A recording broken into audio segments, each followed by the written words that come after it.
kabajamtoota hordoftoota chaaneelii keenya laayikii fi sabskiraayib gochuu hin dagatina.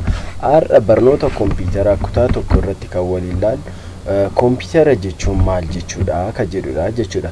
Akkuma asirratti ilaalaa jirtan computer is electronics device that used to store data jedha. Kompitara jechuun meeshaa electronics ta'ee data nu kuusuudhaaf kan nu gargaarudha jechuudha. Kompitarri keenya egaa data gosa garagaraa kanneen akka video, audio, text, image fi kan kana fakkaatan ofirratti qabachuudhaaf yookaan immoo nu kuusuudhaaf nu gargaara jechuudha.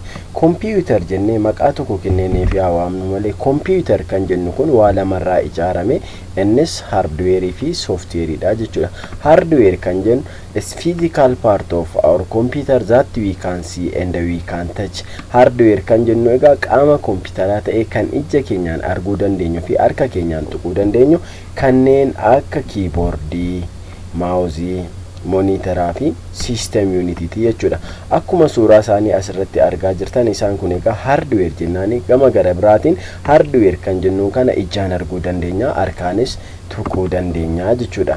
Inni gara biraan software kan jennu qaama kompitaraa keessaa tokko ta'ee karaa CD yookaan flash'dhaan fiduudhaan kompitara keenya irratti kan feenudha jechuudha. Inni gara biraan meeshaan nuti hardware yookaan immoo hardware kan jennu kun bakkee gurguddaa afuritti qoodama jedha. Inni tokkoffaan input device, output device, processor, storage device jennaani jechuudha. Isaan kanas gaafa waliin ilaallu input device is a device that used to enter the data from external environment to internal environment of computer jedha. Kana jechuun egaa gama gara biraatiin input device kan jennuun data dura kompitara keessa hin turre gara kompitara keessaa nu seensisuudhaaf kan nu gargaarudha jechuudha.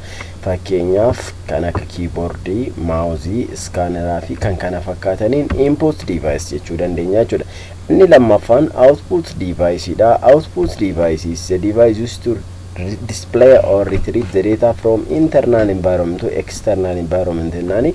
Inni kun immoo faallaa input device data keenya maal nuuf gochuu danda'a isa dura kompitara keessa jiru gara alaatti nu baasuudhaaf kan nu gargaarudha jechuudha. Isaanis kanneen akka monitoraa, printeraa, speakeraa fi kan kana fakkaatanidha. Inni sadaffaan processor kan jennuun it is the device that found inside of system unit jenna.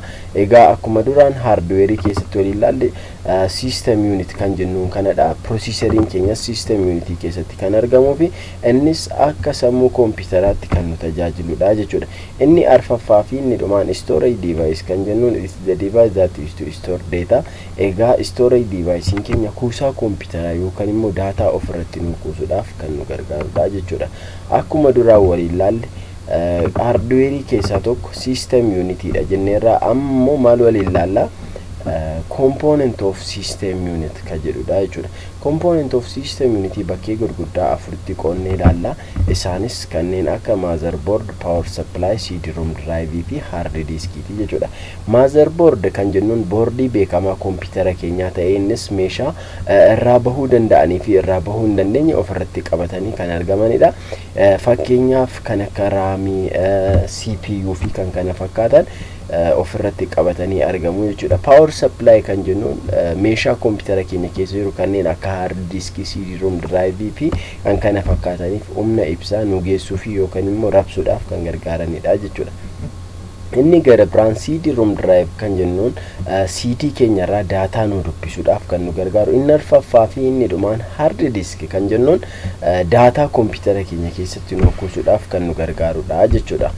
Walumaa galatti egaa component system unity yookaan immoo qaama system unity bakkee gurguddaa afuritti qoonnee ilaalla jechuudha. Inni gara biraan content of keyboard jennee bakkee gurguddaa afuritti qoonnee ilaalla. Egaa content of keyboardin keenya inni tokkoffaan alphabetical key kan jennudha. Alphabetical key kan jennu akkuma keyboardii kanarratti argaa jirtan naannawaa kanarraa A hanga Z maal gochuu dandeenya barreessuu dandeenya jechuudha. Isa kana barreessuu qofa osoo hin taane maqaa isaallee beekuun dirqama waanta ta'eef isaan kana A hanga Z kaapitaalii ta'uu danda'u, smoolii ta'uu danda'u. Asirratti akka argitan capsule kan jedhu kanaan kaapitaalitti jijjiirrachuu yookaan immoo gara smoolitti deebisuu dandeenya. Isaan kun alphabetical key jedhamu jechuudha. Inni gara biraan naannoo kan irratti kan argitan lakkoofsa duwwaadha hanga 9 warroota jiran yookaan immoo lakkoofsa addunyaarra jiran barreessuudhaaf kan nu gargaaran. Isaan kun immoo maal jedhamu akkuma asirratti ilaalaa jirru numerical key jennaani. Isaan kun egaa lakkoofsa addunyaarra jiran kan barreessuudhaaf kan nu gargaaranidha jechuudha. Maqaa isaanii numerical key jennaani jechuudha.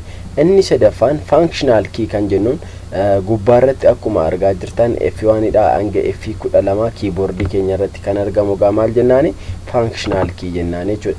Inni arfaffaa fi inni dhumaan special key kan jennuun yookaan immoo mallattoolee kompiyuutera keenya irratti yeroo barreessinu isaan kana maal jenna special key jennaani jechuudha. Isaanis keyboardii keenya irraa lakkoofsa kan jiranii fi harka gubbaarra kan jiran kanaan special key jennaani. Isaan kana yeroo barreessuu barbaannu shift key gadi qabuudhaan yookaan immoo press gochuudhaan fayyadamuu yookaan immoo barreessuu dandeenya jechuudha. Kanaaf iyyuu content of keyboard walumaa galatti bakkee gurguddaa afuritti qoonne A dha hanga Z, alphabetical key 0 dha hanga 9, numerical key F1 dha hanga F12, functional key fi mallattoolee gubbaarratti argaman kan ammoo special key jennee gargar qooduu dandeenya jechuudha. Inni gara biraan gara maawuzii keenyaa gaafa dhufnu computer mausiin paartii sadii qaba jedha. Innis right button, left button fi scroller dha. Akkuma suuraa kana irratti ilaalaa jirtan egaa right button kan jennuun karaa kanaan karaa harka keenya mirgaa, left button kan jennuun immoo maawuzii keenya yeroo qaban geengoo kana asitti yookaan scroller dha asitti karaa harka bitaa keenyaatiin kan jirudha jechuudha. Kana fakkaata paartii tokkoffaanii waan nu dhaggeeffataniif galatooma.